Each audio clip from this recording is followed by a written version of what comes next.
Hello and welcome back to the channel. I am Rob and you are watching Outside in the 515. Today, it's out with the old, in with the new.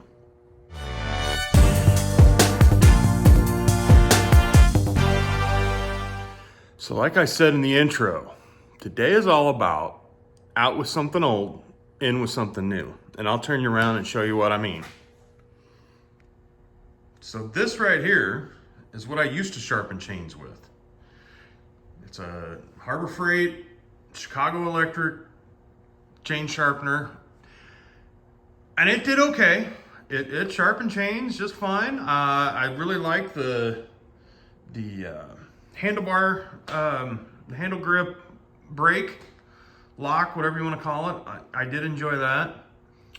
But these are not made for constant use. These are not made for sharpening chains once or twice a week and sharpening chisel chains and all that good stuff that us woodhounds that do this as a side hustle or even a main hustle use. So it decided to stop working. It would just stop. I could get 2 or 3 teeth sharpened and then it would stop. So I decided that if I'm gonna keep doing this and if I'm gonna make this a full-time gig sometime, I'm gonna need something that's gonna last. I'm gonna need a better sharpener. And I just frankly don't have time to hand sharpen everything. And I really like just setting it on there, going through it. But I also wanted something that I could change the angle of the head and address the rakers when need be. So I will show you what the new is. So here's the new. This is the Oregon 410-120. And then I bought the stand to come with it. That way I don't have to do what I did like over here, where I had it bolted to a board and then I'd run the clamps down into my table. This way, it is on its own stand. So, and then as you can see, this loosens up the head and lets you set it for the different degrees of what chains you are. This one, it was locked. That's all it was. That's all you had. So this one's a much better saw. The size of the motor's bigger, so it's gonna last a whole lot longer. The degree marker, oop, my finger out of there. The degree marker on this Oregon is a whole lot better than this one here. A whole lot better. I like that a whole lot nicer. And everything about it just seems to be better. So that's what's new here at Outside in the 515. So I've already got it set up, already got the degree of the head set. I got the depth set for what I want sharpened. So I got a couple chains I need to sharpen up. I just did the service, not really a service. I gotta stop calling it a service. The maintenance, the cleaning. Every couple times I like to take the air compressor and blow out all the dust and just keep it clean. Keep my saws clean. So I've already got that done. I already got my bar dressed, got it all cleaned out. So now I got to sharpen a couple chains and we'll get you set up and we'll get to sharpening.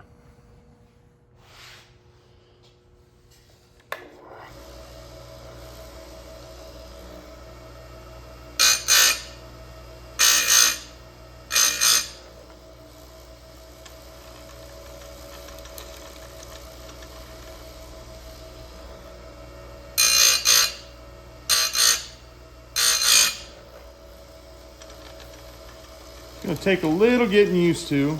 I'm used to the other one, but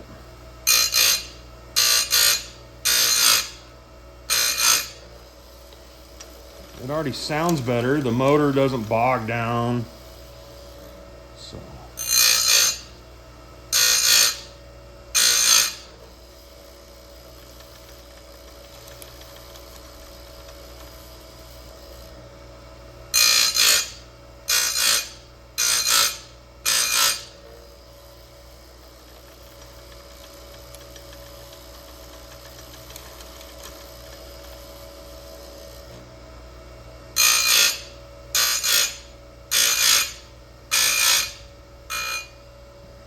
Get down in there, yep, getting down in there.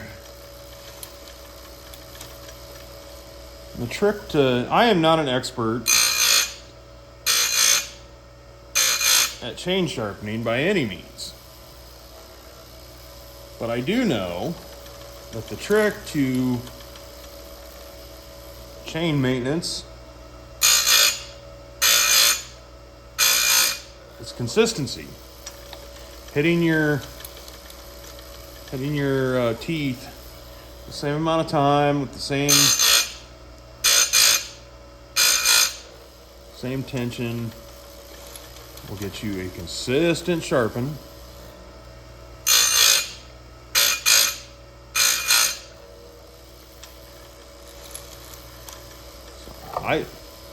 I moved you. You're still good.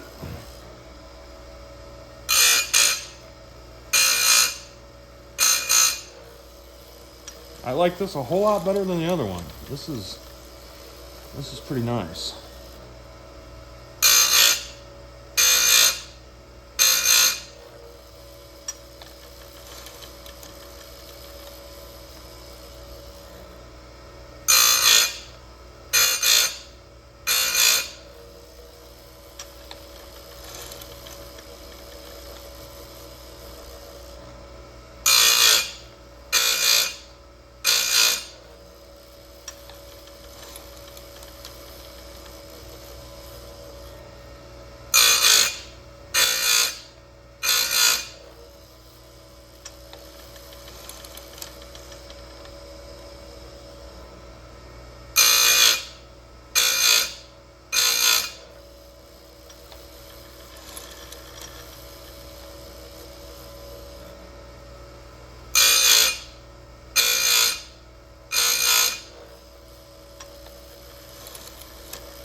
Couple more.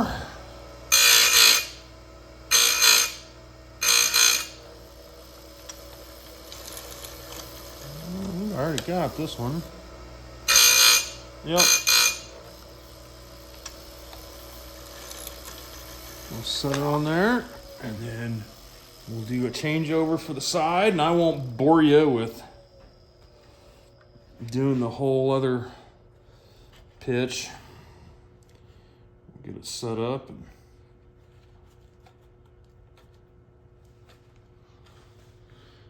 easy peasy. Okay, so my thoughts on the Oregon 410 to whatever it is. I like it. Bit of a learning curve. It is a whole lot different than the other one. I might have screwed up the one chain I used. I think I used too thick of a wheel on it, but we'll put it on, we'll let it rip, see what it does. Other than that, I really like it. I think it's gonna be a much better tool to use. Harbor Freight's okay. We've had good luck with some stuff from Harbor Freight. Years ago when I was doing welding work on the side, I needed a chop saw, and I went out and bought, oh gosh, has to have been 20 years ago. I went out and bought a Chicago electric chop saw, and I still have it to this day. I put a set of brushes in it once. That's it, and it still works. I have some wrenches, and there's a lot of stuff that Harbor Freight's good for. Most of the time, they're power tools, not so much. If you're going to use it every day, if you're just a homeowner or a farmer or a rancher or whatever, and you're not sharpening chains every week, or you're not using an angle grinder every week, or a cordless drill, or a powered drill, or whatever it is, then Harbor Freight is probably just okay. For me, it's not. Because when I have a welding job, or if I'm sharpening chains, you know, I do it every week. So I need something that's going to work. You know, it's a lot like buying a chainsaw from a big box store. Most of the time they don't carry the pro saws, but most people don't need a pro saw. Like my little Husky 440, for most homeowners, that saw is gonna do everything they need. Be the perfect saw for that. I use it for doing limbing work and cleaning up my fence line and stuff like that. So anyway, thoughts on the grinder? I like it. I think it's gonna be great. So with that said, I wanna thank y'all for tuning in. Don't forget to like, subscribe, comment, click all the bells and whistles, all the ringy dingies, share it with your friends, and we'll catch you on the next one.